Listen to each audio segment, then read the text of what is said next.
আমার আব্বা মা বাড়িতে গেছে বুধবারে সরকারে, শুধু বোন আর আমি ছিলাম। আমাদের জমি জমা নিয়ে একটু ঝামেলা ছিল, এই কারণে আমরা 2 বোন ছিলাম। তারপরে আমাদের হোটেল আছে, ওই হোটেলের শুধু সব স্টাফ চলে গেছিল, শুধু একটা স্টাফ ছিল আর কি, 20+ হবে ওনার বয়স। তারপরে দিয়ে ইয়ে করছে, তো বুধবারে তো চলে গেছে, তো উনি 2 পালা হচ্ছে যে খাবার নিয়ে যেত, আমাদের বাসা থেকে 2 পালা খাবার নিত। তো বুধবারে বৃহস্পতিবারে এই বুধবারে তো চলে গেছে আমার ফ্যামিলি, বৃহস্পতিবারে ওই লোকটা আসছে, স্টাফটা আসছে যে খাবার নিয়ে যাওয়ার জন্য, রাত্রে 11টা বা 11:30 বাজে। তো আমার বোন একটু রুড ব্যবহার করেছিল আর কি, যে আপনি এত রাত্রে কেন আসছেন, আগামীকাল থেকে তাড়াতাড়ি আসবেন নেওয়ার জন্য আর কি। তো আমি বুঝতে পারছি যে একটু রুট ব্যবহার করছে, হয়তো বা সে একটু মাইন্ডে নিয়েছে, সে সন্দেহজনকের তালিকা আছে। তারপরে ইয়ে করলো, তারপরে গতকালকে আমি ওনারে খাবার দিছি, দেওয়ার পরে ওনাকে আমি খুব আদর করে বলছি যে ভাই আর কিছু লাগবে বা আর কিছু, একটা ডিম ভেজে আমি তেহারি দিছি ভাই, মানে মনে যেত আমার বোনের যাতে রেস্টটা না থাকে। আমার বোন তো একটু রুট ব্যবহার করছে, এমনি সচরাচর কারোর সাথে করে, যেহেতু রাত্রে আসছে নিতে খাবার, একটা রিস্ক হয়ে যায়। আমি বলি, তারপর দিছি। তারপরে সন্ধ্যার পর আসছে বিকাশে নাকি আব্বা টাকা পাঠাবে, ওনার নাকি টাকা লাগবে। তো আমার বিকাশে টাকা পাঠানোর পরে আমি ওনাদের টাকা উঠাই দিছি, যে এখানে এই ফার্মেসি রিচার্জের দোকান থেকে উঠাই দিছি। দেওয়ার পরে মানে আমার একটু ডাউট লেগেছিল আর কি ওনারা দেখে আর কি। তারপরে ইয়ে করলো, এরপর তো বিদায় হলো। তো আজকে সকালে হচ্ছে যে আজকে সকালে উনি 1:30টার পর বা 1:30টার একটু আগে আসছে আবার খাবার নিয়ে যাওয়ার জন্য। তো আমার বোন আর আমি জোহরের নামাজ পড়ে তো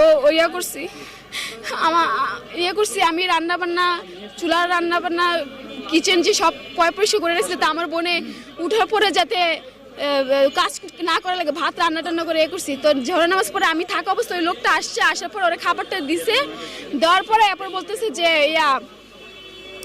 তো আমার বোন আবার জিজ্ঞেস করতেছে না আর কোনো পরিমাণ বেশি লাগবে কিনা। আমার ফ্রিজের সামনে দাঁড়ানো ছিল। তারপরে দিয়ে আমি বললাম যে, উনি বলে যে না লাগবে না। কিন্তু ওনার যে বডি ল্যাঙ্গুয়েজ মানে খুবই আমার কাছে একটু খটকা লেগেছিল আর কি, আমি তো ওইরকমভাবে বুঝিনি। তারপরে আমি কি করছি যে উনি সামনে হাঁটতেছে, আমি ওনার পিছনে, আমি জিমে যাবো আর কি। তারপরে উনি যখন বের হয়েছে তখন আমি আমার বোনকে বলতেছি যে দরজাটা লক করে দে আর গেটটা লক করে দে। তারপরে আমি এখানে এসে দাঁড়াইছিলাম ও যে পর্যন্ত লক না করছে আর কি। তারপর ওই ছেলেটা রাস্তা ক্রস করছে কিনা আমার জানা নাই, আমি এত খেয়াল করি না। আমি যে জিমটাতে জিম করি, এই যে এটা টাইগার জিম, করার পরে আমি 3:30টা একটু পর বা একটু আগে এরকম, একজ্যাক্ট আমার টাইমটা মনে নেই, সিসি ক্যামেরা ফুটেজ চেক করলে পাওয়া যাবে। এসে তো আমি এখানে করতেছি, কড়া নাড়তেছি, গেট খুলে না। ওরে 2-1টা ডাক দিলে বা কড়া নাড়লে দৌড়ে এসে গেট খুলে দেয়। তো যখন দেখলাম যে খুলতেছে না, এখানে তুই বাড়িওয়ালা আঙ্কেল এখানে আগুন জ্বালাচ্ছে আর এখানে আমি ওই দিকে তাকাচ্ছি, এখানে মানে একটু হাঁটাহাঁটি করতেছি, খুলতেছে না কেন। যখন আমি যে এটা আছে না, এটা আমি ঘুরালাম, দেখি যে গেট খোলা। তো গেট খোলার পরে তারপরে আমি যে মেন আমাদের যে দরজাটা, ঘরের যে মেন দরজাটা, ওইটা আমি দেখি যে সিটকেরি লাগানো। তো আমার মনে খটকা লাগছে, ও তো কোথাও যায় না, ও মানে পর্দা করতো আর কি, কোথাও একলা বের হয় না, বের হইলে একদম পর্দা দিয়ে বের করতো। তারপরে দিয়ে করছে, তা আমি দরজা খোলার পরে রুমে ঢুকার পরে তা রান্নাঘরের সাথে হচ্ছে আমার বেডরুম। তো বেডরুম ঢুকার পরে তারপরে আমাদের তো হোটেলে রান্নাবান্না হয় তো বড় চুলা, দেখি যে চুলা ফেলা, ভাতের যে আমি যে ভাত রান্না করে দিয়ে গেছিলাম, ভাতের পাতিলটাও পড়ে গেছে নিচে পড়া। তখন আমি দেখে আমি এই রুম থেকে ওই রুমে দৌড় দিচ্ছি, ওই রুম থেকে ওই রুম দিচ্ছি, দেখি যে সব ঘরে অর্ডার খোলা, সব অগোছালো, সব কিছু অগোছালো।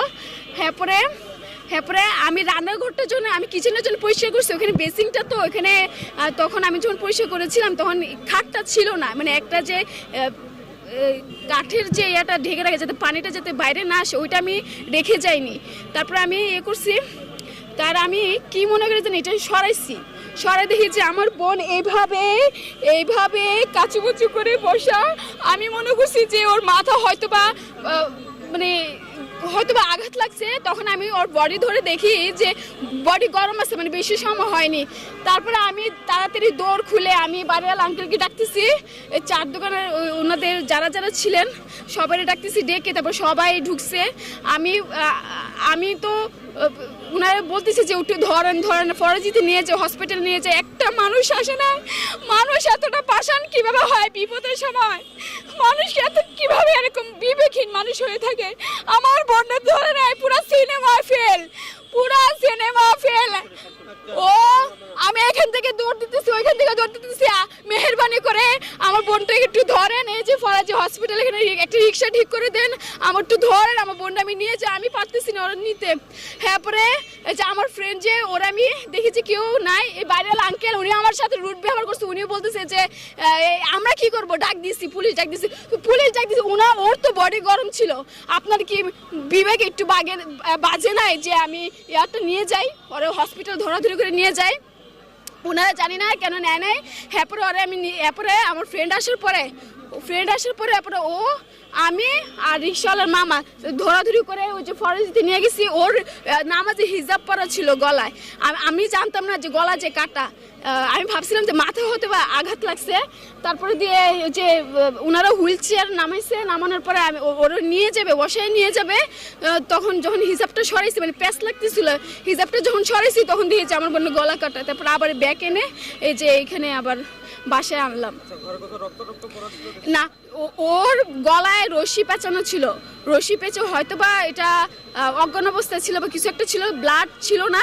ওরে ওই বেসিংয়ের ভিতরে বিটকেসে যে একটা লাশ রাখা হয় কাচু বাচু করে, তখন রান্নাঘরে ওই কিচেনের নিচে ওইভাবে রাখার পরে তারপরে ওরে বটি দিয়ে কাটা হয়েছে। আমার ভাইয়ের রুমে বটি ছিল। বটি দিয়ে কাটার পরে তারপরে মানে ওইখানে নেওয়ার পরে তারপরে বটি দিয়ে কাটছে। হ্যাঁ, গলা কাটছে। ওর বয়স ছিল আপনার যে 2008 সালে 4 ফেব্রুয়ারি আর কি। হ্যাঁ, পরে ঘন্টাখানিক পরে আমি সন্দেহের তালিকায় আমি আমাদের যে স্টাফটা